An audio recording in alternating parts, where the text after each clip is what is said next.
Indian chemical industry. अगर आपके पास कोई भी केमिकल शेयर है, अगर आप सोच रहे हैं कि केमिकल कंपनीज के अंदर आप निवेश करेंगे, तो आज के इस वीडियो को अच्छी तरह से देख लीजिए, क्योंकि इंडियन केमिकल इंडस्ट्री 9 से लेकर 12% तक सीएजीआर ग्रोथ आपको दिला पाएगा। करीब 2025 तक इंडियन केमिकल इंडस्ट्री $304 बिलियन तक जा सकता है। अगर आप एग्रो केमिकल की बात करें तो वो भी 2040 तक 8.5% सीएजीआर ग्रोथ आपको दिला पाएगा, जो अभी आपका 5.5 बिलियन का ही है।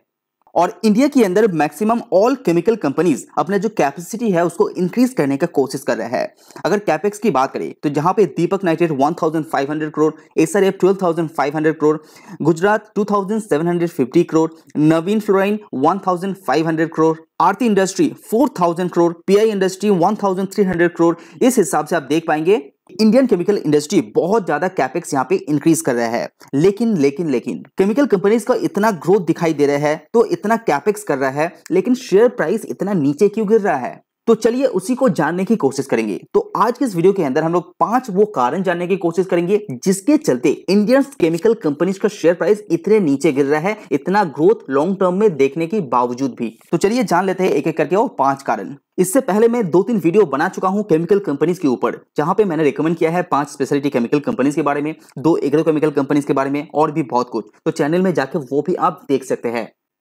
नंबर 1 जिसके चलते इंडियन स्पेशलिटी केमिकल का शेयर इतना नीचे गिर रहा है, वो है रॉ मटेरियल्स के अंदर वोलेटिलिटी। तो रिसेंटली आप लोगों ने देखे होंगे ये पेंडेमिक के बाद जो रॉ मटेरियल्स का प्राइस है वो बहुत ज्यादा बढ़ चुका था, इसीलिए कंपनीज का जो मार्जिन है वहां पे कंप्रेस्ड होते हुए आपको देखने को भी मिला है। जैसे कि क्रूड ऑयल 2020 तक $30 के आसपास हुआ करता था, वो 2022 यानी कि विद इन 2 ईयर यहाँ पे $120 तक पहुंच गया था। तो इससे क्या होगा, जो जितना भी डेरिवेटिव्स था, यानी कि जो स्पेशलिटी केमिकल्स, एग्रो केमिकल्स जो डेरिवेटिव्स मंगाता है उसका प्राइस यहाँ पे बहुत ज्यादा बढ़ गया था, जिसके चलते यहाँ पे कंपनी के ऊपर थोड़ा सा मार्जिन के अंदर दबाव भी आप लोगों ने देखे होंगे। तो जब यहाँ पे क्रूड ऑयल का प्राइस इंक्रीज हो जाता है तो डेरिवेटिव्स का प्राइस भी इंक्रीज हो जाता है, तो कंपनीज को यहाँ पे महंगा खरीदना पड़ता है।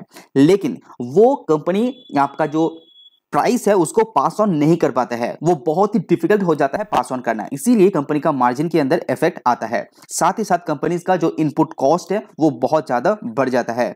और पिछले 2 साल में जो डेरिवेटिव्स है उसका प्राइस बहुत ज्यादा यहाँ पे बढ़ गया था, इसीलिए कंपनीज का जो रॉ मटेरियल्स का स्टॉक था वो बहुत ज्यादा महंगा होने के कारण यहाँ पे प्रॉब्लम फेस कर रहा है इंडियन स्पेशलिटी केमिकल्स, साथ ही साथ अदर्स केमिकल कंपनीज ऑल्सो। तो रॉ मटेरियल्स का प्राइस के अंदर वॉलेटिलिटी कंपनी के लिए थोड़ा सा महंगा साबित हो रहा है, जिसके चलते शेयर प्राइस यहाँ पे गिर चुका है।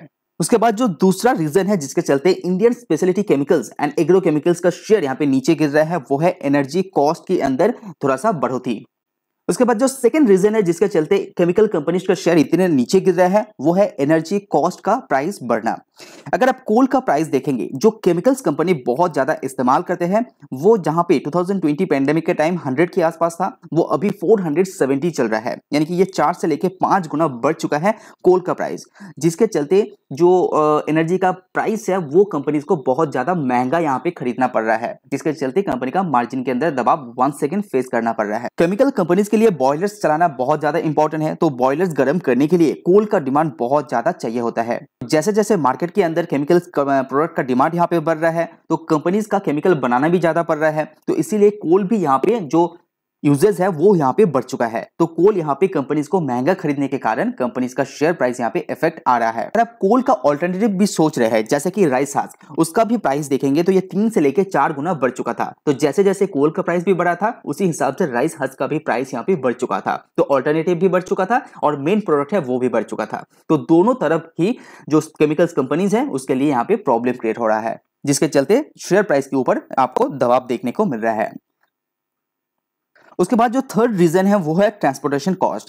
अगर आप ट्रांसपोर्टेशन कॉस्ट देखेंगे केमिकल कंपनीज का, तो वे 4 से लेके 5 गुना हो चुका था, यानी कि जो भी product Indian chemical company export करता था उसका प्राइस जो ₹1 देता था वो यहाँ पे 4 से लेके ₹5 हो गया था। तो आप सोच सकते हैं कि कितना बड़ा दबाव केमिकल्स कंपनीज के ऊपर पिछले 2 सालों से यहाँ पे दिखाई दे रहा है। अभी तो ये हालत सुधर रहा है, अभी बहुत ही कंट्रोल में आ चुका है, लेकिन अभी भी ये प्राइस थोड़ा सा ज्यादा है लेकिन मैं आपको बता दूं, ये जो फ्रेट कॉस्ट है ये बहुत ज्यादा महंगा होने के कारण कंपनीज का अच्छा खासा पैसा एक्सपोर्ट में भी जा रहा था, जिसके चलते केमिकल कंपनीज का शेयर इतना नीचे गिर रहा है। उसके बाद जो चौथा रीजन है वो है डिमांड के अंदर स्लो डाउन। अगर आप इंडियन हालत देखेंगे और साथ ही साथ ग्लोबल मार्केट भी देखेंगे, दोनों की तरफ सबसे जो ज्यादा प्रॉब्लम हुआ है वो है एक्सपोर्ट का एरिया।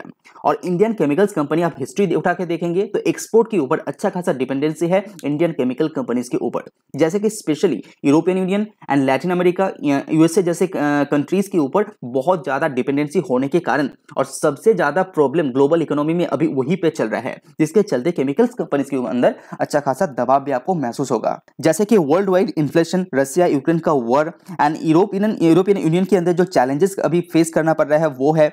इसी कुछ कारण के चलते केमिकल कंपनीज के ऊपर अच्छा खासा प्रेशर है।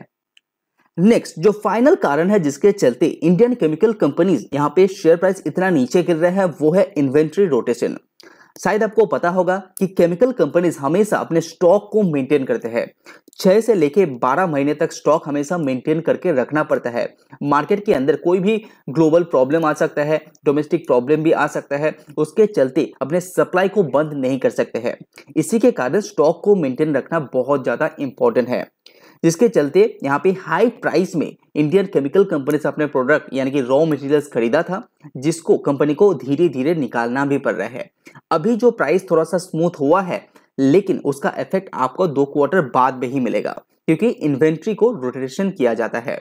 तो ये एक कारण है शेयर प्राइस नीचे गिरने का।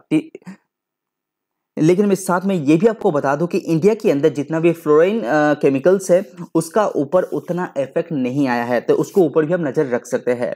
तो अगर आपके पास कोई भी केमिकल शेयर है, अगर आप सोच रहे हैं कि नया केमिकल कंपनीज के अंदर हम निवेश करेंगे, तो सारे कुछ बातों के ऊपर नजर रखिए, उसके बाद ही निवेश कीजिए। हालांकि आपको बता दूं, ये जो 5 कारण है जिसके चलते शेयर प्राइस नीचे गिर रहा है, ये सारी जो प्रॉब्लम है ये शॉर्ट टर्म की प्रॉब्लम है।